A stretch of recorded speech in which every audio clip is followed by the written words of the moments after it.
Et avec nous en direct de Beyrouth, Sami Gemayel, bonsoir, merci d'être avec nous. Vous êtes le chef de file du parti Kataeb, Phalange chrétienne. Vous avez démissionné de votre poste au début du mois d'août, c'était après l'explosion meurtrière du port de Beyrouth. Alors les Libanais se disent ce soir comment faire du neuf avec de l'ancien. Et vous, comment est-ce que vous réagissez à ce retour de Saad Hariri ? Il est regrettable pour nous de voir que finalement cet establishment politique ne prend pas en compte la voix des Libanais qui se sont révoltés.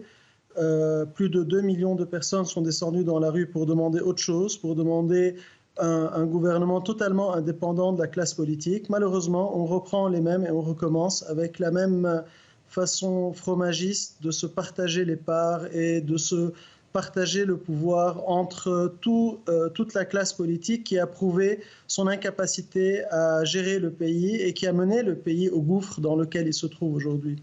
Est-ce que vous diriez qu'aujourd'hui c'est la France et Emmanuel Macron qui font la politique dans votre pays, le Liban ? Pour nous,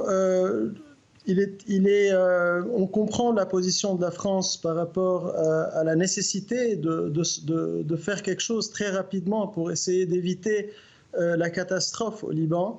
Mais en même temps, nous considérons que ce n'est pas la bonne façon. Nous pensons que de cette façon-là, on est en train de reporter le problème. On n'est pas en train de régler le problème. Ce sont les mêmes responsables de la crise qui reviennent au pouvoir. Et donc, notre vision de l'approche française devrait être aux côtés des Libanais qui se sont révoltés, des Libanais qui sont descendus en masse pour réclamer un vrai changement dans le pays. Malheureusement, ce n'est pas le changement que nous voyons aujourd'hui. C'est un retour de tous ceux qui ont mené le pays là où il se trouve aujourd'hui. Malheureusement, nous pensons que ça ne va pas mener très loin toute cette mascarade à laquelle nous assistons aujourd'hui. Merci Sami Gemayel d'avoir répondu à nos questions en direct de Beyrouth.